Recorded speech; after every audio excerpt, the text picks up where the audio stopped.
not very different. A couple of drivers the same, but they took victory after that race was red flagged early. It was a horrendous race, really, with the rainfall in 2019. This one has run dry throughout and very few cautions indeed. It's a distance record and it's a victory again for the 10 team. Wayne Taylor leans back on his chair. He can't believe what's just happened. GTLM victors will be the BMW squad and the Team RLL with their M8 GTE. Congratulations to Jesse Krohn, who's been at the wheel of that car for a long time, but also we shouldn't forget about Chaz Mostert, Augusto Farfus and John Edwards. So that's two of the class winners seen across the line. Still waiting for the second place car of Ollie Jarvis to appear as well. GTD Lamborghini Huracan from the second of the Lamborghini Huracans, and locked into third position across the line goes the Audi. Dragon Speed, though, up on the high banks, coming through speedway turns 3 and 4 with the checker in sight, and the white car with the blue body stripe and those stars down it, looking rather battered and dog-eared, but the 81 car takes victory now with Ben Hanley at the wheel. And we must also congratulate Henrik Hedman, Colin Brown and Harrison Newey on their victory. And finally, the GT Daytona victory goes the way of Paul Miller Racing, crossing the line now with Andrea Caldarelli at the wheel of the 48 car, backed up with Madison Snow, Brian Sellers and Corey Lewis. Let's go straight down to the pit lane to get reaction about the number 10's victory. Here's Ryan Briscoe. And the screaming down on pit lane, I can hear it through my headset as Ryan Briscoe just climbed back up onto the wall to celebrate with the team. You were so nervous as we got into these final couple of hours, then you just got to watch it all unfold. What was the key to victory? Just keeping it on the track. I mean, Kamui did a fantastic job the last 2.5 hours. You know, we knew the car was fast, so just relieving there were no yellows at the end, and we were just able to maintain the lead, and just so proud of all these guys. I mean, Wayne just puts together this program, and they're always a car that can win the Daytona 24 Hours. I think it's his 3 out of 4 years now, so amazing to be a part of it. I'm just so happy for everyone on board, and woo, we did it. You can hear that smile on his face. The celebration continues, Shay. John, I've been avoiding you like the plague because the black much. BMW has brought you so much luck in the past. 3 times you finished 4th here. You are now a Rolex owner and a Daytona winner. What does this feel like? I mean, I've never even finished on the podium here.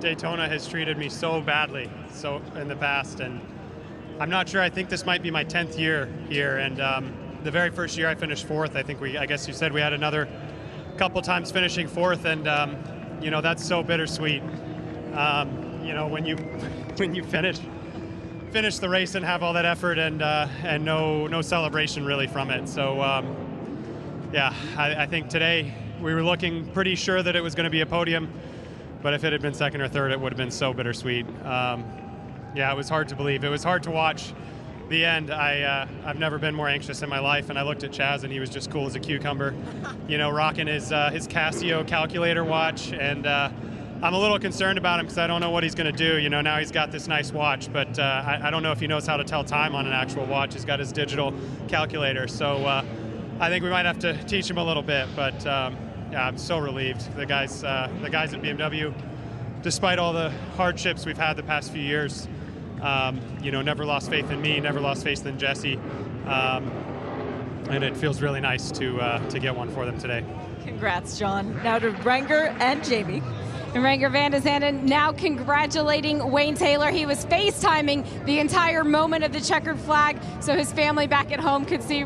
Renger, you have this huge sigh of relief. You can see it on your body language 2 years in a row. What was different this time around? I mean, you know, we fought so hard, and I think at the end of the day we had such a strong car. We just executed so well, and it's just unbelievable to be in such a fast car and just win this race again. I mean, with Wayne, you always have a chance to win, and that's just a fantastic feeling. We won it again, 2 times in a row. Can you believe it? So super happy, super relieved. My teammates were superstars. My team was a superstar team. We just won it. It's unbelievable. I'm very happy. You were part of that superstar team. Congratulations. Thank you very much. Shea Adam working very hard to head down towards the LMP2 pit stall, but Jamie Howe's not got very far to go at all to Paul Miller Racing, so can get some reaction from the GT Daytona category. And pit lane is becoming a bit of a mob scene here. I'm going to grab Madison Snow. You came back for the season. You're in for the whole year. You're laughing. You just won the Rolex 24 at Daytona. I mean, it's amazing, and I mean, I'm glad it's with Paul Miller Racing, and it was nerve-wracking the entire last 3 hours of the race. When you were up there and you were watching, the three of you that weren't in the car, you used the word animal when you were describing Andrea Calderati. What was the key to winning this one? I mean, it was being there at the end, but we knew it was going to be a tough fight, but you never think the tough fight's going to last the last 3 hours of the race. And for Brian Sellers, coming over to congratulate, you've been on the podium a handful of times. You've waited for this one. You've waited a long time for this one. Now that you're here, you're on your way to the podium at the Rolex 24 at Daytona. How does it compare to what you imagined? I don't know. There's not a lot of words, for how you feel right now. You got to say thank you to everyone on the team. Everyone does their part to win this race. But I have to say it certainly would be remiss not to note the job that Andrea Calderali did today. I mean, he was our go-to guy and pulled us through a lot of struggles, and we're just super happy to be doing this together. This is the driver lineup we've wanted for a long time, and we're happy to be here. And Corey Lewis, you've been a part of this team in the endurance package. You stepped in last season. You finished out the year with them. To be able to go home with the Rolex this year, what kind of icing on the cake is that? It's everything you could ever imagine. I'm kind of at a loss of words. I'm emotional. It's a dream come true. That was the longest, I think it was 3 hours since I've been in the car, and the time wouldn't go any faster. But hats off to this whole Paul Miller organization. I mean, we dug deep. We worked so hard, and the car was flawless, and the pit stops were perfect. The guys did an awesome job, and guys, we just won Rolex. It's always special to watch a team win the Rolex 24, but when you get to watch a team of 4 drivers all win it for the first time, it makes it just a little bit better, Shea.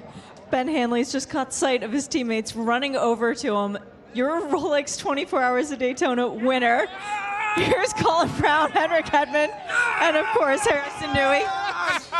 That says more than anything else could. Does it feel like that on the inside right now? Yeah, it certainly does. God, that was a long 24 hours. That was a long last hour. Crikey. Was it as long behind the wheel as was waiting on the pit lane to see if you guys were going to win? Oh, it was just, them last 18 laps took forever, They were going by so slowly. I was being cautious with the traffic and everything, just taking it easy and just bringing it home. And, what a result for the team. They've fantastic job, no issues with the car, flawless running, perfect race. 2 years in a row, the team gets to win the LMP2 class, but this time it's a little different when it's actually you. Yeah. Yeah, it's pretty special. Congrats. Thank you very much. Walking towards victory lane with Paul Miller. Paul, racing, it's a sport of passion for you. You have your full-time job, you have all of your other businesses. When you get moments like this, what kind of reward is that?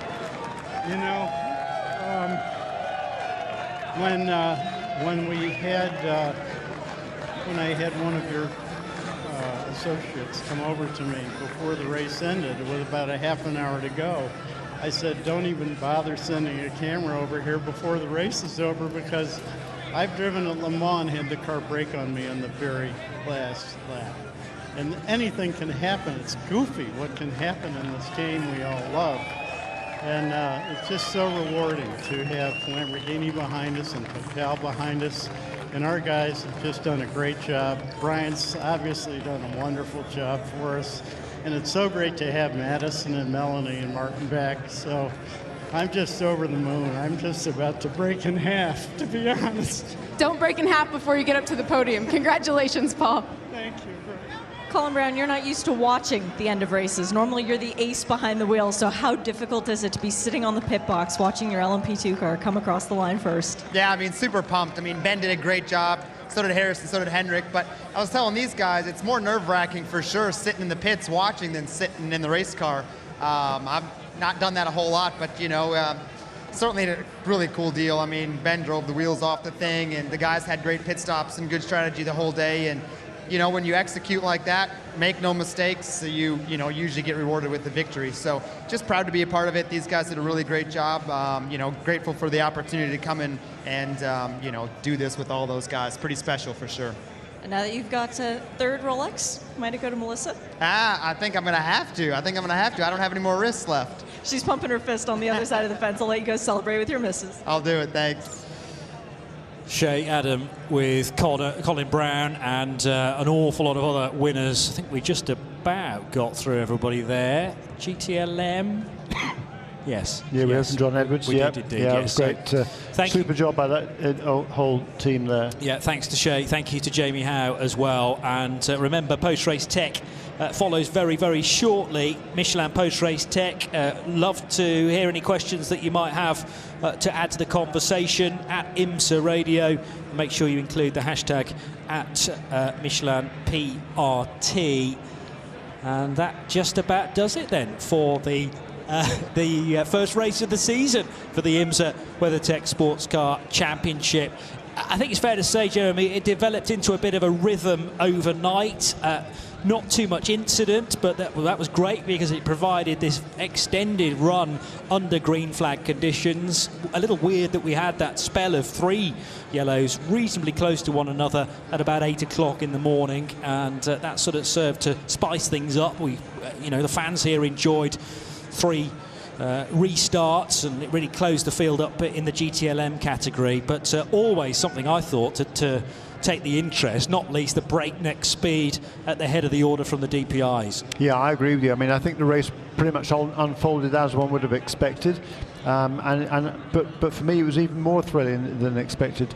There were 3 cars on the lead lap at the end of the race, and after such a long period of green flag running, that's pretty remarkable, I think. The Acura team, certainly they'll be disappointed to finish 5 laps off the ultimate pace with the best of their cars in 4th position. The other car, of course, number 7 car, finished in 8th place after being taken out in an incident. Absolutely nothing to do, not their fault at all. So a disappointing day certainly for Acura Team Penske. But the Cadillacs, boy, they look strong. The Mazdas were fast. And I think in the DPI side of things, it was a great race. And I think it bodes really, really well for the season ahead. Yeah, we'd certainly like to see more DPI cars for sure. But and then in LMP2, there ended up being just 1 lap. Actually, I guess 2 laps at the end because the number 52 car was lapped before the finish by the race leader. But there was a little more than a lap between the PR1 and Dragon Speed cars, and for the 2nd year in a row, Dragon Speed USA comes away with the victory. Very, very hard earned and well deserved, much more so than 1 year ago. Just a word on Wayne Taylor, because again, just utter disbelief, I think, despite having followed the race with every turn of the wheel, regardless of who was at the controls of the Konica Minolta Cadillac. But he's renowned for staying up all night and not necessarily on top of the strategy, because he says, I employ these guys alongside me to deal with that. But he lives every moment, and he's now won 3 out of the last 4 of these things. Yes, that's a mightily impressive record, isn't it? It certainly is, and he really earned this one. I mean, there were other Cadillacs in the field, and the number 10 team had all the other Cadillacs covered. Some of the other ones were as fast, or maybe even a little bit quicker at some stage in the game, but the number 10 team, there were a couple of little procedural mistakes there. There was a drive-through penalty, a couple of drive-through penalties, weren't there, for various pit lane infractions, which could have been really, really costly, but the car was fast enough and the drivers were good enough. They didn't hit anything out on the racetrack, and that was the most important thing from their perspective. And the car was perfectly reliable. And to complete 833 laps, the old distance record was 808, so 25 laps more is a very stout effort by that whole Wayne Taylor Racing team, and they earned that the good old-fashioned hard way, and got exactly what they deserved. And 3 cars finishing on the lead lap exactly as they did 2 years ago. Not the same number cars as in the race numbers, but nevertheless at least 2 other machines able to keep up with the ultimate winner. Let's not talk too much then about details within post-race tech, because we have the Michelin PRT right now here on RS2 IMSA Radio.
So a record-breaking Rolex 24 for season 2020, and not only a new distance record that blows the old one of 808 laps out of the water, but also the longest green flag run ever since cautions were brought into the equation. Also delighted to know that the ladies down in pit lane, Shea Adam and Jamie Howe, working still very hard to get drivers on air, and I know Earl Bamber's waiting patiently to speak now to Shea Adam.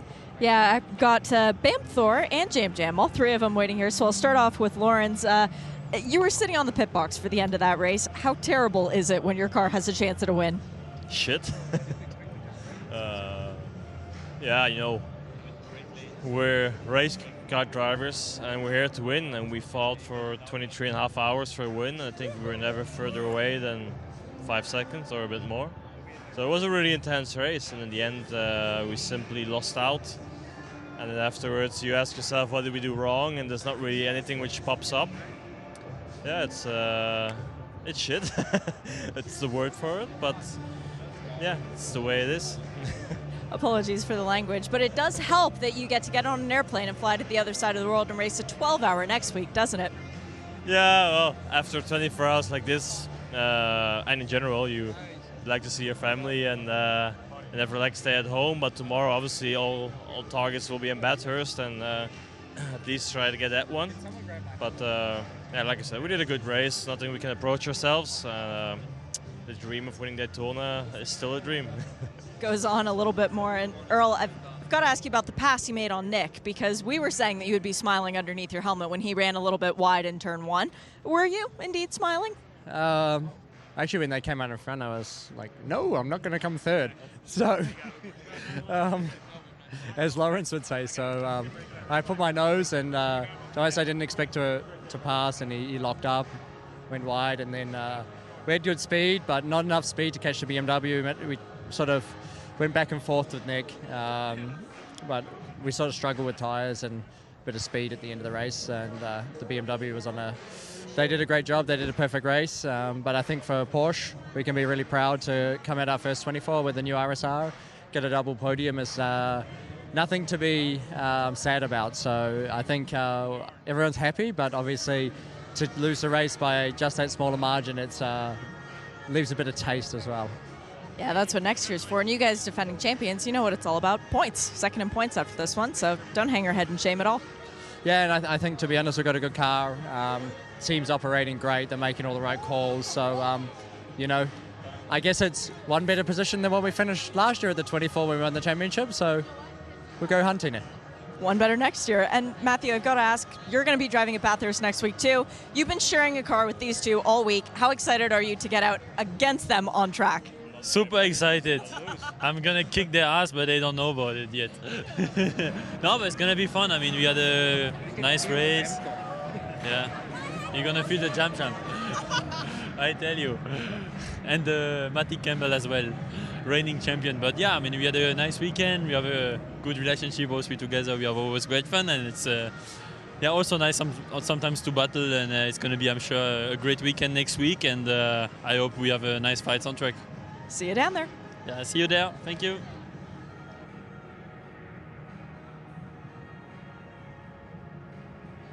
Okay, we were. Hopefully, Jamie Howe's going to be able to have a quick chat with Bobby Rahal very shortly. But that'd be great. Okay. Very impressed with Earl Bamber and Matthew Jaminet. Not so much with Lawrence Vanthoor. I thought that was pretty low class, but very classy by Earl Bamber. He acknowledged the job that BMW Team Rahal did, and you know, and rightly so. I mean, it's a great battle between the two. Yeah, the BMW was a little bit faster today, but both Jaminet and Bamber got it absolutely right. You know, we did everything we could possibly do to try and win the race. We came up a little bit short. Let's move on to the next one. Love it. That's the way you should finish off this sort of a race after a great performance by the Porsche GT team. Yeah, great attitude, but a slightly happier guy right now, I'm sure, will be Bobby Rahal, now with Jamie Howe. And they're quickly calling the GTLM winners over to the podium. Bobby, you sat on the wall in the early morning, you thought about this moment, you wanted it. Now that you're here, what was the biggest key that made it happen? Well, I mean, we spent as I said before the race, this race goes to the people that spend the least amount of time in the pits, number one. And number two, obviously have the pace, and they don't make mistakes. And the drivers did a super job. The team did a super job. I really feel bad for the guys in the 25 car, because outside of that one instance, they had a great race. But it's really hard to come back from 14, 15 laps down. So, but I'm just so pleased for our team. So pleased for BMW, everybody back in Munich, our sponsors. Heck of a way to start the year. Now we got to do it again in Sebring. 2 in a row here at Daytona. Nice job, Bobby. He's got to fly and head straight to the podium, but yeah, another phenomenal record it's developing into. I just have a funny feeling this one's going to mean a little bit more, because it went to the full race distance and they won it on pure pace. Mightily impressive that Jesse Krohn as well put in that pretty late fastest lap of the category too, just an indication of how hard they had to push. And he would have been leaning on those new brakes that they put in at the 16-hour mark from memory. I'm not sure whether any of the other GT LM cars actually needed to do brakes, but the BMW squad did, and very much had to, as I say, use them towards the end. Right, it is time for the rest of Michelin post-race tech, where hopefully you don't mind us using a little bit of that time for driver interviews. Good to catch up with the Porsche squad. Sincere apologies, by the way, about Laurent Vantour's language, and the BMW for Bobby Rahal. Delighted to hear that he is so happy as well. And sharing the load too. I mean, the number 25 car won last year, number 24 this time around. The common denominator was Augusto Farfus, who was aboard both of the cars, so he's got 2 Rolexes from as many years. But yeah, it was, I mean, they did absolutely execute perfectly. I can't think of a single miscue really at number 24 team had. They had to, even came back from changing the brakes at one stage under green flag conditions rather than under caution, which would be the preferred option. But no, that was an excellent performance by BMW Team RLL, and a brilliant battle all the way through. And hats off also to Corvette Racing, coming here with a brand new car.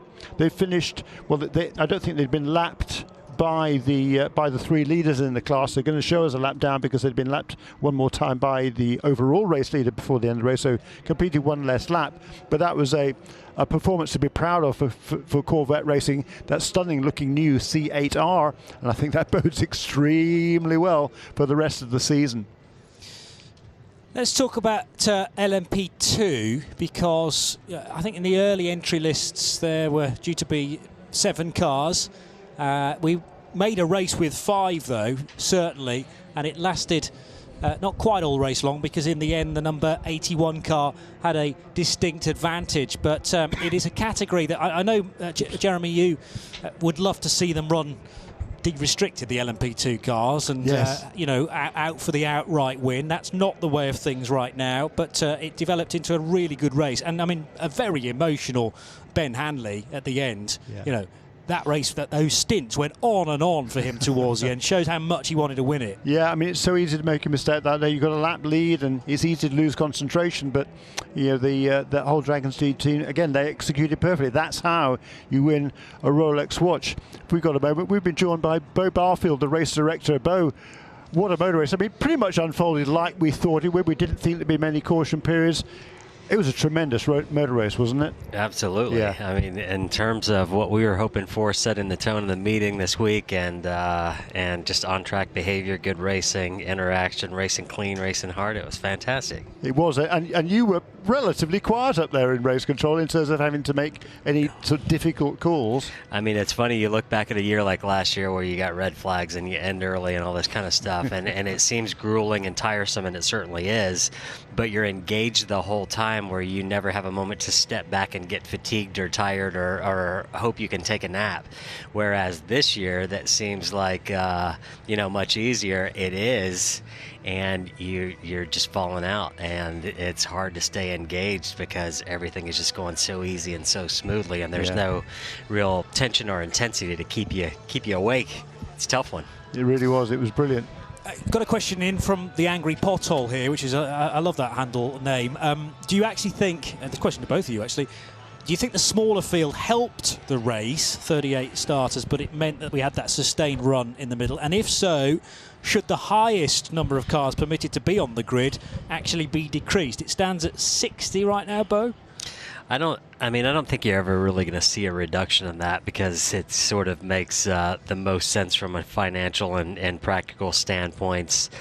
But there is a lot to be said for a car count increase being absolutely proportional to a number of increase or yellow laps increase. So, obviously you get the car count reduction, and you get the car count reduction this year along with really the quality of the field. You look at the entries and you look at the drivers, then you really go in having a good sense that, like Jeremy already said,